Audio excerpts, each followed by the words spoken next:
আমার কোডটা দেখলো যে একটা মুরগি, সে চাচ্ছে যে মুরগিটা ডিম পারুক, কিন্তু মুরগিটা তো আসলে ডিম পারবে না, কারণ মুরগিটা তো মুরগি না, মুরগিটা তো আসলে একটা গরু। Hello everyone, welcome to at another episode of Techtong. এখানে আজকে আমরা আসলে ক্লিন কোড সিরিজের একটা এপিসোড নিয়ে আসছি। গত এপিসোডে আমরা আসলে ক্লিন কোড কি, কেন কেন আমাদের ক্লিন কোড করা উচিত সেটা নিয়ে আমরা ডিসকাস করছি। এই এপিসোডে আসলে আমরা ক্লিন কোডের অন্যতম একটা এক্সপেক্ট, যেটা হচ্ছে ভ্যারিয়েবল, সেটা নিয়ে ডিসকাস করবো। তো যারা আসলে প্রথম এপিসোড দেখেন নাই তারা দেখে আসেন, না দেখলে আসলে কিছুই বুঝবেন না। আমরা আসলে on top of our head আমরা 5টা জিনিস নিয়ে কথা বলবো, যে জিনিসগুলো আমাদের আসলে মাথায় রাখা উচিত ভ্যারিয়েবল ডিক্লেয়ার করার সময়। সো প্রথম number 1 is intention revealing variable name. So আপনি যখন একটা ভ্যারিয়েবল ডিক্লেয়ার করবেন, মেক শিওর যে এই ভ্যারিয়েবলটা যে ইন্টেনশন ইউজ হবে সেই ইন্টেনশনটা যাতে বোঝা যায় ভ্যারিয়েবল নেম দেখে। ধর আপনি কোরবানির গরু বেচার একটা সাইট জন্য আপনি কোড করতেছেন, তো আপনি একটা ফাংশন কল করছেন যে হচ্ছে আসলে ডেটাবেস থেকে গরুর লিস্ট নিয়ে আসবে, যে এই জিনিসটা আনবে সেটা তো আসলে একটা গরু, কিন্তু আপনি ভ্যারিয়েবল নাম দিলেন মুরগি। তো এরকম নাম দিয়ে আমি আসলে ধরেন কোড টোড কমিট টমিট করে রেখে চলে গেলাম। পরের দিন সকালবেলা নাসিব ভাই এসে আমার কোডটা দেখলো যে একটা মুরগি। সে সকালবেলা নাস্তা করে নাই, তো সে ভাবতেছে যে আমি এখন একটু ডিম ভাজি খাই। তো সে মুরগি ভ্যারিয়েবলটা নিয়ে একটু নড়াচড়া করলো এবং সে ফাংশন কল করলো লে এক্স। সে চাচ্ছে যে মুরগিটা ডিম পারুক, কিন্তু মুরগিটা তো আসলে ডিম পারবে না, কারণ মুরগিটা তো মুরগি না, মুরগিটা তো আসলে একটা গরু। আমরা আসলে যে ভ্যারিয়েবল নামটা দিছি সেই ভ্যারিয়েবলের নামটা দেখে কিন্তু বোঝা যাচ্ছে না জিনিসটা কি, এইটা আমাদের মাথায় রাখতে হবে। সেই ভ্যারিয়েবল নামটা যদি একটু বড়ও হয়, সেটা বড় হোক প্রবলেম নাই, কিন্তু ভ্যারিয়েবলটা কি করে সেটা যাতে প্রকাশ পায়। সেকেন্ড পয়েন্ট হচ্ছে সার্চ নেমটা সার্চেবল হওয়া উচিত। মানে হচ্ছে আমরা যখন কোড বেসে কাজ করি, আসলে কোড বেস বড় হতে থাকে, তখন আসলে আমরা কোন ফাইলে কোথায় কি লিখছিলাম সবসময় আমাদের মনে থাকে না। তো আপনাদের যে কোনো এডিটরে হচ্ছে কোড সার্চটা খুব কমন হতে পারে। এখন আপনি যদি কোনো একটা ভ্যারিয়েবল নাম দেন হচ্ছে এ বা বি, এবং আপনার হয়তো বা কাজ করবে, কোড রান করবে, টেস্টও পাস করতে পারে, সবকিছু ঠিকঠাক আছে, বাট আপনি পরবর্তীতে যদি জানতে চান যে আপনি হচ্ছে ওই গরুর লিস্টটা কোথায় রাখছিলেন, সেটা যদি আপনি এখন এ নামের ভ্যারিয়েবলে সার্চ করেন, আপনি এ নামে অনেক কিছুই পাবেন, আপনি তখন খুঁজে বের করতে খুব টাফ হবে, স্বাভাবিক। তো আপনি হচ্ছে এমন একটা নাম দিবেন ভ্যারিয়েবলটা, যেটা আপনি ইনটুইটিভলি সার্চ করে আপনি খুঁজে পাবেন। ধরেন আপনার ভ্যারিয়েবল নেম হতে পারে list of cows. So list of cows বা কাউস লিস্ট সার্চ করলে কিন্তু আপনি ঘাটাঘাটি করলে পেয়ে যাবেন। আরেকটা হচ্ছে আমরা অনেক সময় প্যাজিনেশন করি না, ডেটাবেস কোয়েরি করার সময় আমরা হচ্ছে নাম্বার অফ এলিমেন্টস হচ্ছে ফেচ করি প্যাজিনেট করে। তো এখন ম্যাক্স নাম্বার অফ কাউস আমি হচ্ছে এট এ টাইম ফেচ করবো, ধরেন 10টা। এখন আমি হচ্ছে ফেচ করার সময় যদি 10 দিয়ে যদি আমি ফেচ করি, সেটা আমি বুঝলাম, আমি নিজে জানি, বাট আমি যদি সার্চ করতে কেউ যদি আমাকে জিজ্ঞেস করে what is the maximum number of cows that we can fetch in one query, এটা এখন আমি হচ্ছে 10 সার্চ দিলে তো আমি মনে রাখতে হবে যে 10 সার্চ দিতে হবে, এটা আমি এমনি জানবো না। বাট আমি যদি এটাকে একটা ভ্যারিয়েবলে নিয়ে যাই, ভ্যারিয়েবল একটা নাম দিই যে max number of cows per page, হ্যাঁ, তখন আমি এটা হয়তো বা খুঁজে বের করতে ইজিয়ার হবে। আরেকটা ব্যাপার যেটা হতে পারে সেটা হচ্ছে যে একই টাইপের ল্যাঙ্গুয়েজ ইউজ করা, মানে ল্যাঙ্গুয়েজটা যাতে আমাদের ভ্যারিয়েবল নেমের কনসিস্টেন্ট থাকে across the code base.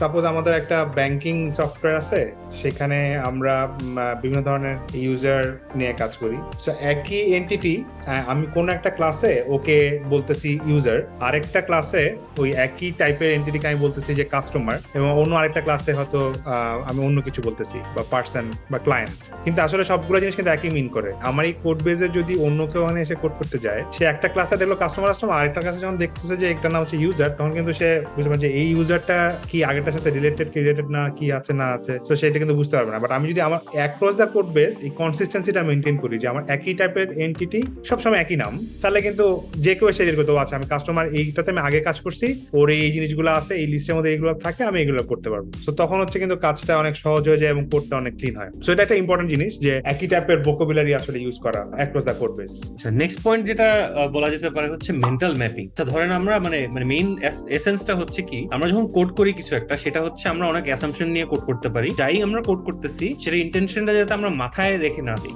B explicit rather than implicit. Implicit বলতে আপনার নিজের অ্যাসাম্পশন ধরে আপনি নিজের মাথায় রেখে দিবেন না, আপনি যা বলতে চাচ্ছেন বা যা আপনি ইন্টেনশন যেটা করতেছেন এটা এক্সপ্লিসিটলি আপনি লিখবেন। এটার এক্সাম্পল হতে পারে, ধরেন আমি একটা বিয়ে খেতে গেছি, নাসিব ভাইও আসছে, ওখানে আমরা একই টেবিলে বসলাম, ওখানে হচ্ছে নান রুটির সাথে গরুর মাংস দিছে, ডাল ভাজি দিছে, আর হচ্ছে আপনার খাসি মাংস দিছে, তিনটাই হচ্ছে আলু বোখারা চাটনি দিচ্ছে। আলু বোখারা চাটনিও দিছে। এখন তিনটা হচ্ছে বাটিতে দিছে, এক এক সাইজের বাটিতে দিছে, রাইট?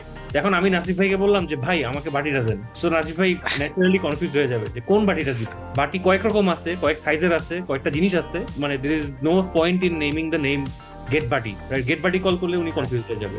তো আমি যদি গেট রেজালা বাটি বলি, উনি রেজালা বাটিটাই দিবে আমাকে, রাইট? মানে মেন্টাল ম্যাপ বলতে হচ্ছে আমি যেই জিনিসগুলো নেম করবো সেগুলো যাতে হচ্ছে মিনিংফুল ভাবে নেম করি, যাতে আমি হচ্ছে নিজের অ্যাসাম্পশন গুলো নিজের কাছে না রেখে আমি হচ্ছে ওই জিনিসগুলো এক্সপ্লিসিটলি লিখি। বেসিক্যালি আসলে ডেটা স্ট্রাকচারকে ভুলে যেতে হবে, মানে আমার নাম দিতে হবে জিনিসটা কি। যেমন আমি যদি কোনো একটা লিস্ট নেই, সেটা যেন লিস্ট, অ্যারে এই নামগুলো না দেই, রাদার দেন লিস্ট এবং অ্যারেতে কি কন্টেইন করে সেগুলোকে নাম দেই।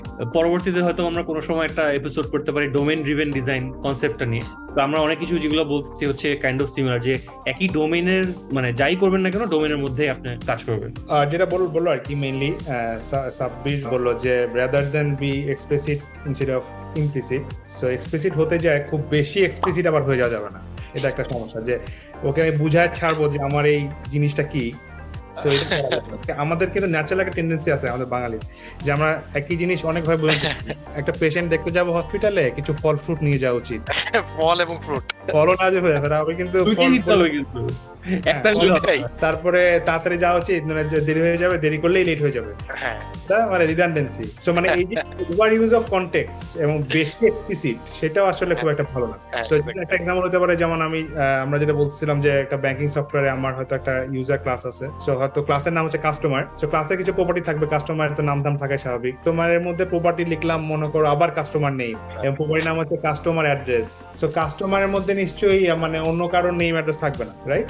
আমি যখন এটাকে কেউ যখন ইউজ করবো, customer name dot gate upper case, এত কিছু না বলে কাস্টমার ডট নেম বা গেট নেম, এটাই না। যে জিনিসটা আমার আপার লেভেল অ্যাবস্ট্রাকশন দিয়ে আমি মোটামুটি বুঝাই ফেলতেছি কোডটাতে, যেমন কাস্টমার কিন্তু আপার লেভেল অ্যাবস্ট্রাকশন, নেম হচ্ছে আমার লোয়ার লেভেল অ্যাবস্ট্রাকশন। সো আপার লেভেল যখন বলছে কাস্টমার, সো আমি ওর প্রপার্টিতে আবার কাস্টমার নেম বলবো না, সরাসরি বলবো শুধু নেম। তাহলে হচ্ছে এই ওভার ইউজ অফ কনটেক্সট আসলে কাস্টমার তো ইটসেলফ আমাকে কনটেক্সট দিচ্ছে যে আমি কার নাম চাচ্ছি। এইগুলা ছাড়াও আরো কিছু ধরেন কনভেনশনস আছে, যেমন কনস্ট্যান্ট সবসময় আপার ক্লাস হইতে হবে, মেথড গুলো যাতে ভার্ব হয়, এবং এরকম আরো অনেক কিছু আছে। প্লাস হচ্ছে এরকমও হয় যে বিভিন্ন প্রোগ্রামিং ল্যাঙ্গুয়েজ অনুযায়ী কিন্তু কনভেনশন গুলো একটু ডিফারেন্ট হয়। সো বেসিক্যালি পাঁচটা আমরা যেটা বললাম সেগুলো তো থাকেই মোটামুটি কমন, আরো অনেক কিছু থাকতে পারে। এই জিনিসগুলো যদি আমরা ফলো করি ভ্যারিয়েবলস এর ক্ষেত্রে অ্যাটলিস্ট যে পরের জন পড়তে যাবে ভ্যারিয়েবল গুলো, সে আসলে বুঝবে যে ভ্যারিয়েবলটা কি উদ্দেশ্যে, কোডটা ক্লিনার হবে, যেটা নিয়ে আমরা আসলে যাচ্ছি। জিনিসটা যত রিডেবল হয়, মানে আমি পড়ে যদি বুঝতে পারি যে ভ্যারিয়েবলটা কি করতে চায় এবং কি করতেছে এবং ওর মধ্যে কি আছে, দেন এটা রিডারকে বেনিফিট করবে এবং ওভারঅল কোড বেসটাকে বেনিফিট করবে। সো আশা করি আপনারা হচ্ছে ভিডিওটা এনজয় করছেন। আমাদেরকে লাইক এবং সাবস্ক্রাইব করতে ভুলবেন না, এবং আমাদের পরবর্তীতে আরো এপিসোড আসছে clean code related. So stay tuned and thank you guys for your support and see you guys in the next episode.